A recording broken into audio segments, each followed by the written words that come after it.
लोकाभिरामं रणरङ्गधीरं राजीवनेत्रं रघुवंशनाथं कारुण्यरूपं करुणाकरन्तं श्रीरामचन्द्रं शरणं प्रपद्ये। श्री सीताराम भगवान की जय।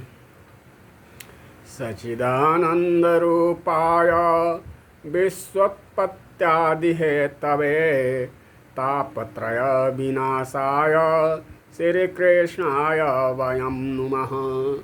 श्री कृष्णचंद्र भगवान की जय। गौरी शंकर भगवान की जय। अतुलित बलधामं हेमशैलाभदेहं दनुजवन कृशानुं ज्ञानिनामग्रगण्यं सकलगुणनिधानं वानराणामधीशं रघुपतिप्रियभक्तं वातयातं नमामि। वीरबजरंगबली की जय। लक्ष्मीनाथ समारंभा नाथयामुनमध्यमा अस्मदाचार्यपर्यन्तां वन्दे गुरुं परंपरा। गुरुदेव भगवान की जय। श्रीमते रामानुजाय नमः। श्रीमते त्रिदंडी स्वामिने नमः। श्रीमते लक्ष्मी प्रपन्न जीयर स्वामिने नमः। जय जय श्रीमन्नारायण। जय श्रीमन्नारायण। श्री गुरुचाराना सरोजा रजा निज मन मुकुर सुधार। बरनौ रघुबर विमल जस योदायक फलचार। भक्ति भक्त भगवंत गुरु चतुर नाम बपुएक ताके पद बंदन किए मीटे विघ्न अनेक। गुरुदेव भगवान की जय। श्रावण माह की पावन सायकालीन बेला में भगवत जसो गायन, भगवत चरित्र गायन श्रवण का सुलभ गायन श्रवण का सुलभ समय प्राप्त हुआ है। यह समय का सदुपयोग ही कहा जाएगा निश्चित रूप से। भगवत प्रेरणा से भगवान की चर्चा हो रही है, भगवान की कीर्ति गायन हो रहा है, मानस पाठ हो रहा है। इससे अच्छा सुअवसर किसको कहा जा सकता है। श्री रामचरितमानस के पावन पाठ के अंतर्गत आज की जो पंक्ति आ रही है वह इस प्रकार है। तब वशिष्ठ बहु विधि समुझावा नृप संदेह नास कह पावा। अति आदर दोऊ तनय बुलाए हृदय लाई बहु भांति सिखाए। मेरे प्राण नाथ सूत दोऊ तुम मुनि पीता आन नहीं कोऊ। सौंपे भूपरि सिंह सुता बहुविधि देई अशीष। जननी भवन गए प्रभु चले नाई पद शीस। सियावर रामचंद्र की जय। पवन सुत हनुमान की जय। जय जय सीताराम जय जय राधे श्याम। पुरुष सिंह दो वीर हरस चले मुनि भय हरना। कृपा सिंधु मति धीर अखिल विश्व कारण करना। केंद्र में यही पंक्तियां रहेगी। और परम श्रद्धेय परम पूजनीय साकेत निवासी बैकुंठवासी श्री मामा जी द्वारा प्रकाशित ग्रंथ जन्म से जनकपुर तक, इस प्रसंग की व्याख्या उन्हीं के ग्रंथों के आधार पर करने का प्रयास कर रहा हूँ, कुछ कहने का प्रयास कर रहा हूँ। पद है, पहले चक्रवर्ती महाराज राम लक्ष्मण को देना नहीं चाहते थे, आनाकानी कर रहे थे। विश्वामित्र बाबा समझा रहे हैं उन्हें, कह रहे हैं, राजन दे के बचनवा अब, दे के बचनवा अब, काहे करेला बहनवा ए रघुवंशी दाता। दे के बचनवा अब काहे करेला बहनवा ए रघुवंशी दाता। कर किछु मनवा में विचार ए रघुवंशी दाता। कर किछु मनवा में विचार ए रघुवंशी दाता। मानिला कहनवा दे द दूनो ललनवा ए रघुवंशी दाता। नाही ऐसन अवसर बारंबार ए रघुवंशी दाता।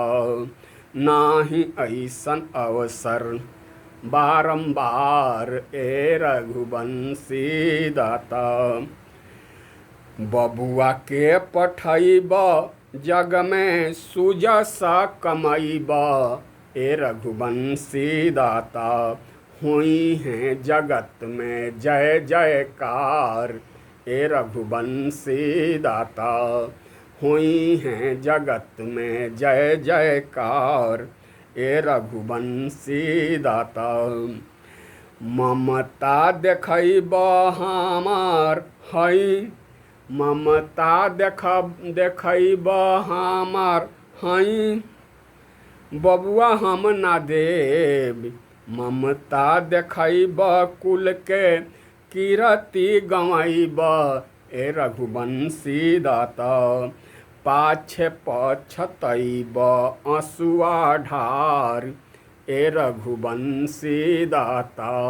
पाछे पछतैब आंसुआ ढार ए रघुवंशी दाता। काहे के डेराल तू आने रे घर बड़ाल ए रघुवंशी दाता। नाही कुछ होई हैं बिगार ए रघुवंशी दाता। नाही कुछ होई हैं बिगाड़ ए रघुवंशी दाता।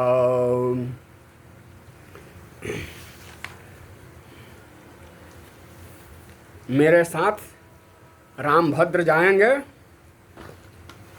तो लाभ ही लाभ होगा। विश्वामित्र बाबा कह रहे हैं लाभ ही लाभ होगा।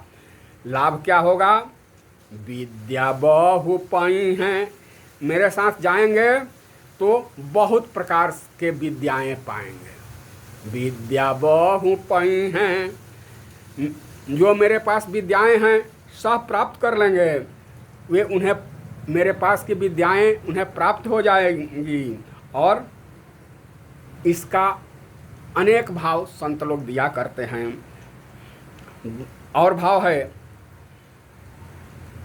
विद्या भी पाएंगे और बहु भी पाएंगे। विद्या बहु पाई हैं, विद्या भी प्राप्त करेंगे और बहु भी प्राप्त करेंगे। एक अन्य भाव भी हैं, बहुएं दो प्रकार की होती हैं। हाँ, बहुएं दो प्रकार की होती हैं, संत लोग कहा करते हैं। एक होती है विद्या बहु और एक होती है अविद्या बहु। अविद्या बहु का उदाहरण क्या है?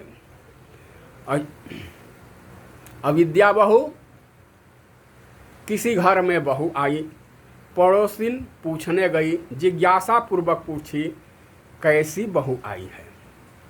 बहू कैसी आई है? सास लंबी लंबी सांस लेते हुए बोली। चारों तरफ पहले देख ली, तब बोली कि कोई देख तो नहीं रहा है, कोई सुन तो नहीं रहा है कि चढ़ बैठे मुझ पर, इसलिए लंबी सांस लेते हुए बताई, मत पूछिए बहन, क्या हुआ? बहू नहीं आई है, सासुए आई है। सासु आई है? मैं समझी नहीं। बहू नहीं आई है, सासु आई है। अभिप्राय? अरे पड़ोसी ने कहा, मैं यह जानना चाहती हूँ कि बहू नहीं सासु कैसे आई है? अरे मैं उसी के विषय में पूछ रही हूँ जो कल आई है, जो तुम्हारे बेटे के साथ विवाह करके कल आई है, और तुम कह रही हो कि बहू नहीं आई है, सास ही आई है। क्या मतलब? बोली, आई है तो बहू ही। बहू, लेकिन उसको बहू मानती कब? जब आकर चरण छूती, चरण स्पर्श करती, सेवा करती, आदर करती, प्रेम से वार्तालाप करती, तो वह बहू होती। लेकिन वह तो आते हुकूमत चलाती है। ए बूढ़ी, चाय बनाओ, चूल्हा सुलगाओ। इतनी देर हो गई?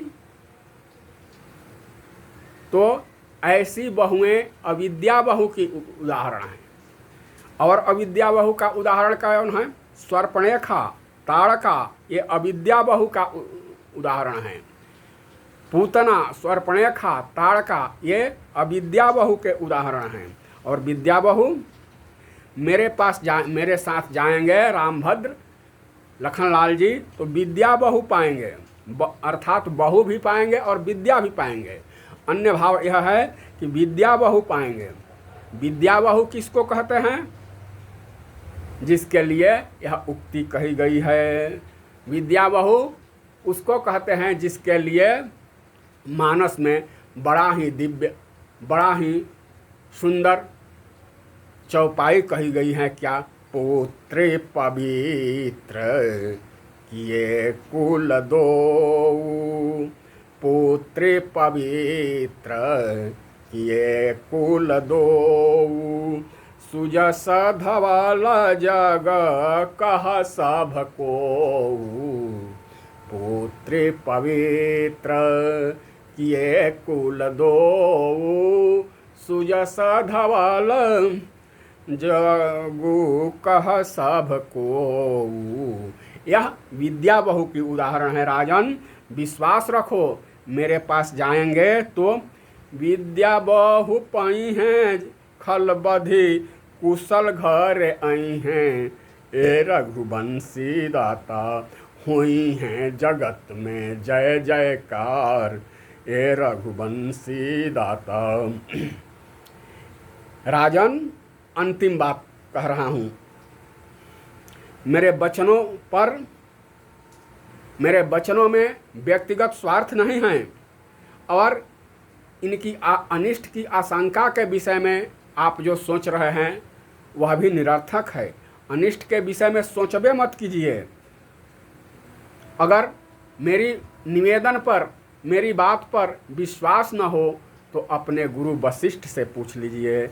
नाही पतियाल अपना गुरु से बतियाल, ए रघुवंशी दाता राम हवन नारायण अवतार, नाही पतियाल अपना गुरु से बतियाल, ए रघुवंशी दाता राम हवन नारायण अवतार, ए रघुवंशी दाता राम हवन नारायण अवतार। विश्वामित्र जी ने कहा, मुझे जितना कहना था कह दिया, अब निर्णय आपको लेना है। मुझे जितना कहना था कह दिया, जितना समझाना था समझा दिया। अब आपको निर्णय स्वयं लेना है। आपको यदि मेरी बातों पर विश्वास न हो तो अपने गुरु से बात कर लीजिए। अब विप्र सहित परिवार गोसाई करहि छोह सभ रौरि नाई।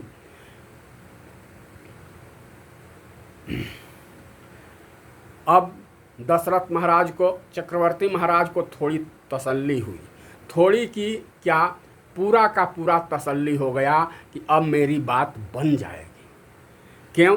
जब मैं नहीं चाहता हूँ कि रामभद्र मेरी आँखों से ओझल हो, तो क्या गुरुजी कभी चाहेंगे कि रामभद्र उनके आँखों से ओझल हो? वे कभी नहीं चाहेंगे। इसलिए अब बात बनने वाली है।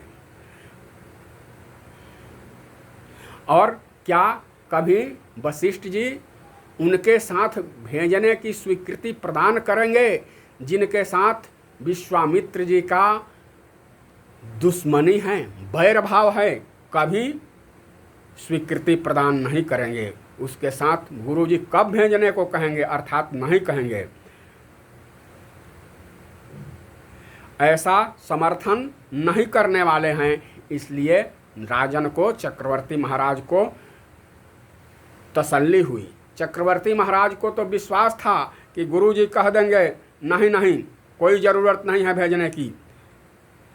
इधर यदि उनकी अस्वीकार के बाद विश्वामित्र जी यदि टक्कर लेने को तैयार हो जाएं, कुछ रोष करे, आक्रोश में आ जाएं, तो गुरुजी पहले ही एक बार ब्रह्मदंड गाड़ करके विश्वामित्र जी को ऐसी की तैसी कर दी थी।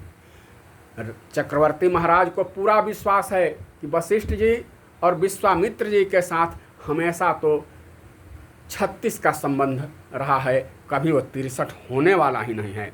लेकिन चक्रवर्ती महाराज की आशा पर पानी तब फिर गई, उनकी आशा निराशा में तब बदल गई जब मुनि एक मत हो गए।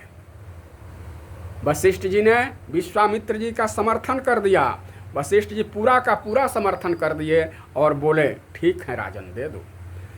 तब वशिष्ठ बहु विधि समुझावा, तब वशिष्ठ बहु विधि समुझावा, नृप संदेह नाश कह पावा। बड़ा ही सुंदर सुंदर, बड़ा ही दिव्य दिव्य, बड़ा ही रसयुक्त व्याख्या इस पंक्ति का संत लोग करते हैं। तब वशिष्ठ बहुबुद्धि विधि समझावा का सीधा अर्थ है कि वशिष्ठ जी ने अनेक प्रकार से समझाया। वशिष्ठ जी ने बहुत अनेकों प्रकार से समझाया। तब वशिष्ठ बहु विधि समझावा। दूसरा भाव यह है कि वशिष्ठ जी ने बहु लाने की विधि समझा दी। यह अर्थ भी अप्रासंगिक नहीं है, प्रसंग के बिल्कुल अनुरूप है। क्योंकि जिस समय विश्वामित्र बाबा अयोध्या में अवध धाम में गए थे, राज दरबार पर जिस समय पहुँचे थे, उस समय इसी विषय पर आपातकालीन बैठक राजा दशरथ महाराज के घर पर चल रही थी, जिसमें उसके नातेदार, सगे संबंधी, मित्र, विप्रदेव, ब्राह्मण, ऋषि मुनि पधारे हुए थे। विषय था रामभद्र के अनुरूप कन्या कहाँ से मिलेगी, इनका विवाह कैसे हो। अर्थात चारों, रामभद्र के साथ साथ चारों कुमारों की विवाह विषय पर बैठक हो रही थी। और उसी समय विश्वामित्र बाबा का आगमन होता है। अतः यह भी अप्रासंगिक नहीं कहा जा सकता कि तब वशिष्ठ बहु विधि समझावा, अर्थात बहू लाने की विधि समझा दी। रामभद्र लायक बहू कहाँ से मिलेगी, इसी विषय पर तो बैठक चल रही थी हमारे। अब कोई अगुआ तो आ नहीं रहा था, कोई अगुआ आ नहीं रहा था, और ये बर बनकर ससुराल जाएंगे नहीं तो बहू आएगी कैसे। पहले तो राजन कह दिए थे राम देत नहीं बनत गोसाई, लेकिन वशिष्ठ बाबा ने समझाया कि अगर नहीं दीजिएगा, ससुराल में नहीं जाएंगे तो बहू आएगी कैसे। राजन, मैं अगर अभी रहस्य को खोल दूं, बात को बता दूं, तो तुरंत फड़फड़ाने लगिएगा। क्यों गुरुदेव, क्यों मुनिनाथ, मैं फड़फड़ाने क्यों लगूंगा? राम लक्ष्मण को देने के लिए, मुनि विश्वामित्र मुनि के साथ भेजने के लिए व्याकुल हो जाइएगा, ऐसा क्यों? अरे वशिष्ठ ऋषि बता रहे हैं, गुरुदेव बता रहे हैं कि मैं बता दूं तो राम लक्ष्मण क्या, चारों भाइयों को आप देने को तैयार हो जाइएगा। तब वशिष्ठ बहु विधि समझावा, तब वशिष्ठ। तो एक बार तो वशिष्ठ जी गुरुत्व के गौरव में आकर बोल रहे थे, महाराज, चक्रवर्ती महाराज, आज बेटे वाले बन गए हैं, तीसरी विधि। महाराज, राजन आज बेटे वाले बन गए हैं, पुत्रवान बन गए हैं। क्या वह दिन भूल गए जब चौथापन आ गया था, एक संतान के लिए तरस रहे थे? एक बार भो पति मन माही, एक बार भू पति मन माही, भेगलानी मेरे सूत नाही। गुरु गृह तुरत गयाऊँ महिपाला, चरण लागी करी विनय विशाला। राजन, वो दिन भूल गए जब एक संतान के लिए व्याकुल थे, लेकिन ऋषि प्रसाद से, ऋषि की कृपा से, यज्ञ के प्रसाद से आपको एक की कौन कहे, 4 संतान प्राप्त हुए। और वे भी 4 संतान साधारण नहीं, त्रिभुवन विदित भगत भयहारी, त्रिभुवन विदित भगत भयहारी।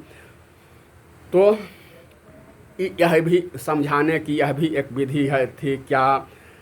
अरे तरस रहे थे नृप, बरस रहे थे नयन, अरे तरस रहे थे नृप, बरस रहे थे नयन, नेकु निज ध्यान उस ओर भी ले जाइए, नेकु निज ध्यान उस ओर भी ले जाइए। सुनी थी गोद भवन सुना, वंश डूबता हुआ, वंश डूबता हुआ। सूर्यवंश डूब रहा था, अंत होने वाला था, वंश डूबता हुआ। किसने बचाया यह बात मत भुलाइए, किसने बचाया यह बात मत भुलाइए।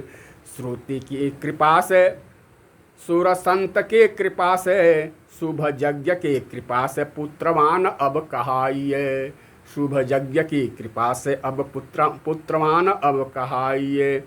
और उन्हीं सुर संत श्रुति यज्ञ पर कुसंकट है, उन्हीं सुर संत श्रुति यज्ञ पर कुसंकट है। पठैय निज पुत्र आप उन्हें अब बचाइए, पठैय निज पुत्र आप उन्हें अब बचाइए। वंश बूढ़ रहा था, बूढ़ता हुआ वंश किसने बचाया? श्रृंगी ऋषि वशिष्ठ बुलावा, श्रृंगी ऋषि वशिष्ठ बुलावा। पुत्र काम शुभ यज्ञ करावा। ऋषियों ने और यज्ञ ने तुम्हारे वंश को बचाया। आज उन्हीं ऋषियों पर आफत आई है, उन्हीं यज्ञ पर संकट आया है। जिन ऋषियों ने और जिस यज्ञ ने तुम्हारी रक्षा की, तुम्हें संतान सुख प्राप्त कराया, बूढ़ते हुए वंश को बचाया, आज उन्हीं ऋषियों पर यज्ञ पर संकट है। वे आज आपसे याचना करने आए हैं मदद मांगने आए हैं। तो जिस यज्ञ ने और जिन संतों ने तुम्हारे वंश की रक्षा की, क्या आपका कर्तव्य नहीं है कि उन यज्ञ की रक्षा के लिए, उन संतों की रक्षा के लिए 4 में से 2 को दे दिया जाए? चक्रवर्ती महाराज ने कहा, थोड़ा थोड़ा समझ में आ रहा है गुरुदेव। थोड़ी थोड़ी क्या समझ में आ रही है? सुनने समझने के लिए तैयार हो तब ऐसा समझा दूं। अगर राजन आप समझने के लिए तैयार हैं तो ऐसा समझा दूं कि तुम चारों को भेजने के लिए फड़फड़ाने लगोगे। कहा, समझाइए गुरुजी। यह होती है पुरोहित की भूमिका। पुरोहितः इति पुरोहितः, जो हित कार्य को आगे आगे करते हैं उन्हीं को पुरोहित करते हैं। तो दीजे हुल साय ही संशय प्रमाद त्यागी, दीजे हुल साय ही संशय प्रमाद त्यागी, कौशिक के संग राम लखन अगर जाएंगे तो क्या होगा, क्या होगा, क्या नहीं होगा। मैं कला संकाय का, कला विश्वविद्यालय का कुलपति हूँ और कलाओं में भी उतना पारंगत नहीं हूँ। फिर भी कला संकाय के विश्वविद्यालय से चारों कुमारों ने कला में तो पारंगता प्राप्त कर ली, कला विश्वविद्यालय से निपुणता प्राप्त कर ली, कलाओं में तो कुशल हो गए। लेकिन मैं विज्ञान विभाग वाले विश्वविद्यालय का कुलपति नहीं हूँ। विज्ञान विभाग वाले विश्वविद्यालय के कुलपति तो विश्वामित्र जी हैं। विश्वामित्र इसलिए इनके साथ भेज दीजिए। विश्वामित्र जी, इनका विज्ञान विभाग कितना विकसित है, कितना विकसित था, इसकी कल्पना आज के विज्ञान तो सोच ही नहीं सकता है।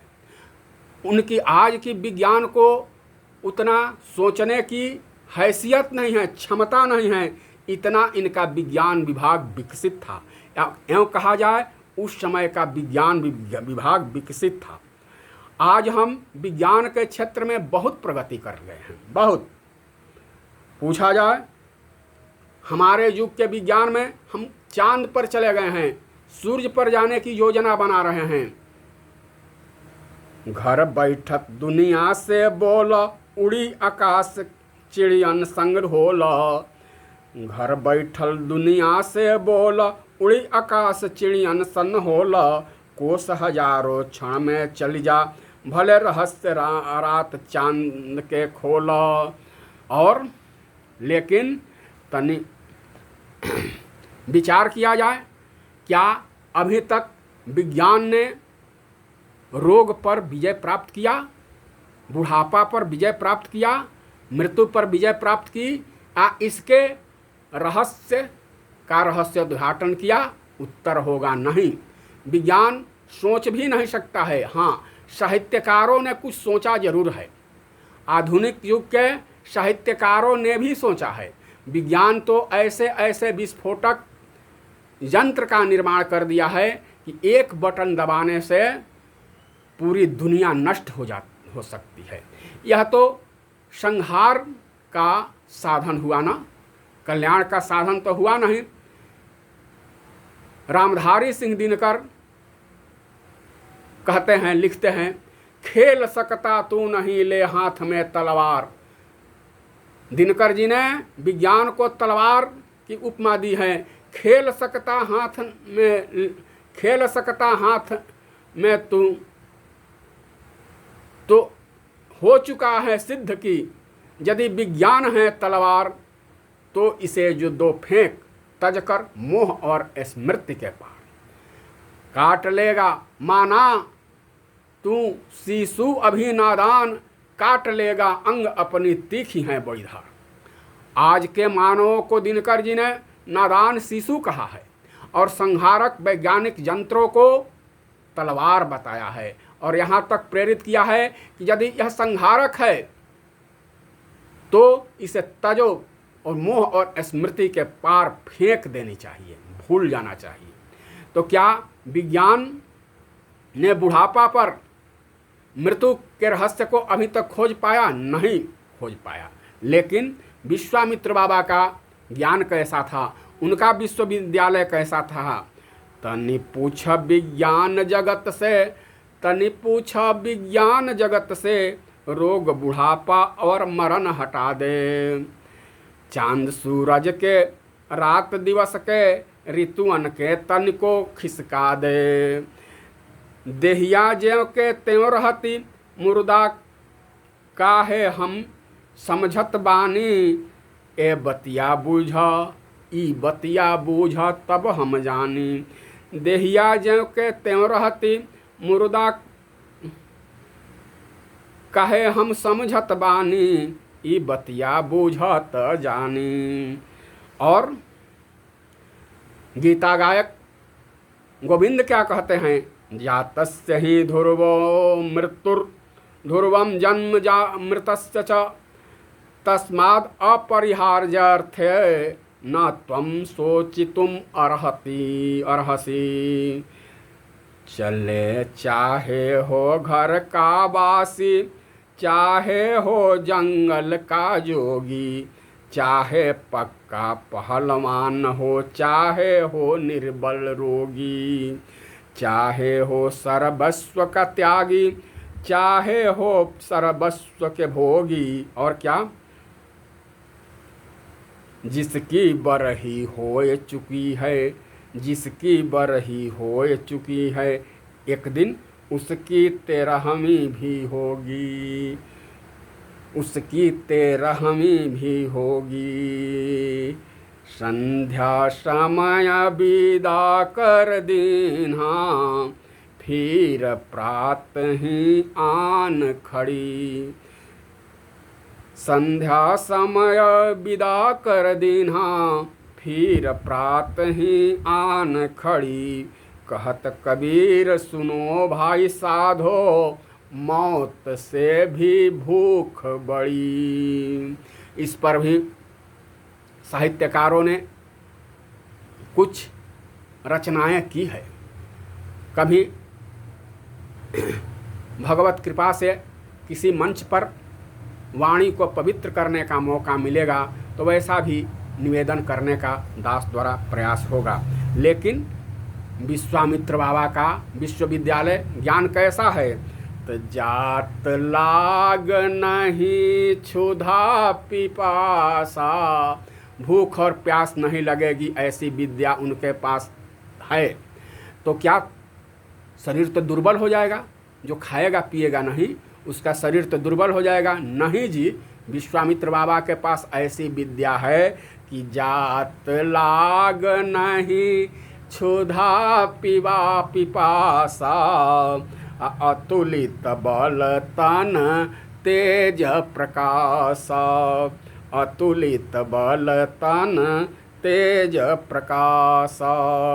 अब तो दशरथ जी सही में फड़फड़ाने लगे। ऐसी विद्या है तो गुरुजी हमको भी भेज दीजिए ना, और दोनों भाइयों को भेज दीजिए। फड़फड़ाने लगे। वशिष्ठ जी ने कहा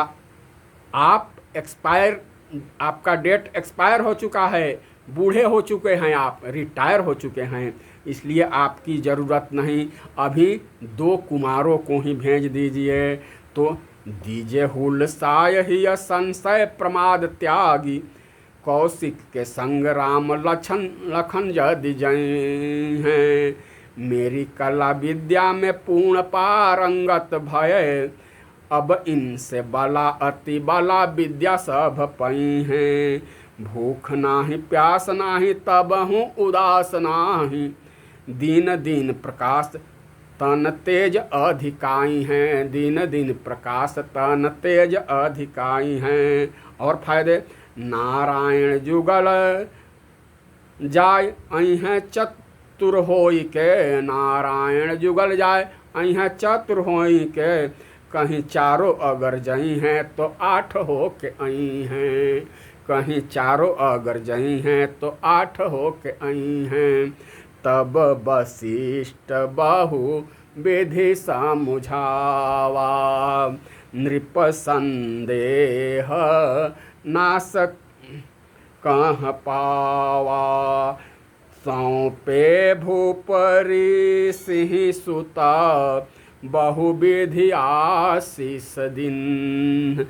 अब चक्रवर्ती महाराज ने अपने दोनों पुत्रों का हाथ मुनि विश्वामित्र बाबा के हाथ में रख दिया, बहुत प्रकार के आशीष दिए, आशीर्वाद दिए।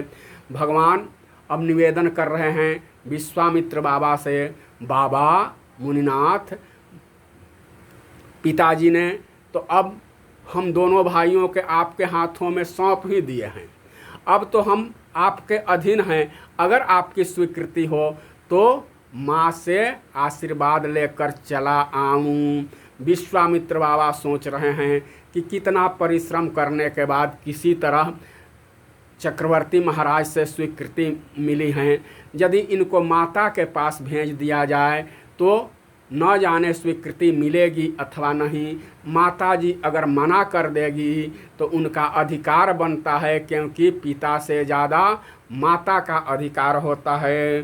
जो केवल पितु आया सुताता, तो जानी जाहूँ जानी बड़ माता।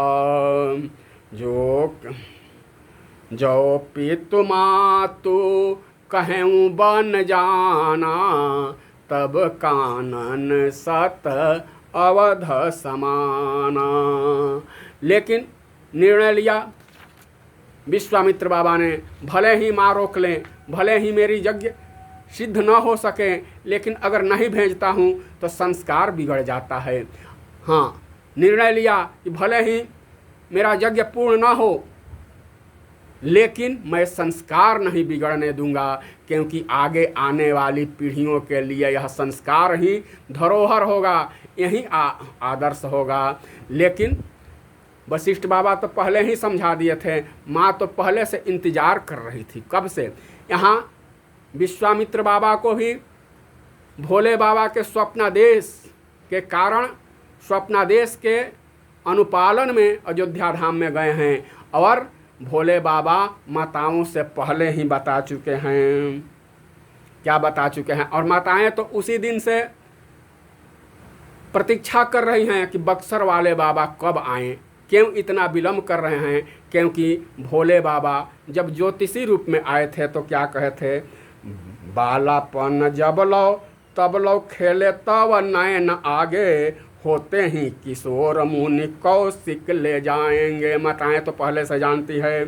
असुर संहारी मुनि कारज संहारी मग में, गौतम त्रिया को तारी जग में जस पाएंगे। और क्या उसके बाद, जनकपुरी में जाए हर को कोदंड खंड, जनक दुलारी को विवाह घर लाएंगे। माताएं तो ज्योतिषी रूप में आए हुए भोले बाबा से ये बात पहले ही जान रही है, इसलिए वे तो इंतज़ार कर रही है कि कब बक्सर वाले बाबा आएँ। लेकिन आज अपना सौभाग्य मान रही है कि बक्सर वाले बाबा आ गए हैं और दोनों कुमारों को लेकर जा रहे हैं। इसके बाद बहुत काल अवधपुरी में आनंद करे। माताएं पूछी थी उस समय। इसके बाद आगे की बात हम फिर कभी बताएंगे।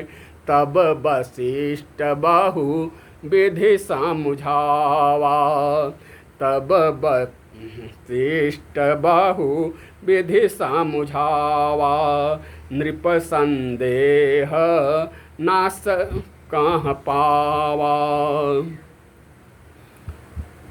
और संत शिरोमणि तुलसीदास जी क्या लिखते हैं, वह कितनी ही अद्भुत बात, कितनी ही सुंदर बात। जननी भवन गए प्रभु, जननी भवन गए प्रभु, चले नाई पद शीस। गए, प्रणाम किया, चरणों में प्रणाम निवेदन किया और चल दिए। किसी तरह का विलंब नहीं हुआ। आज के प्रसंग में, आज के पावन प्रसंग में इतना ही। पुनः सुबह के सत्र में जैसे जैसा प्रभु की प्रेरणा होगी वैसा करने का प्रयास किया जाएगा। तब तक के लिए जय जय सीताराम, जय राधे श्याम, जय श्रीमन नारायण, जय श्रीमन नारायण, जय श्रीमन नारायण, जय श्रीमन नारायण।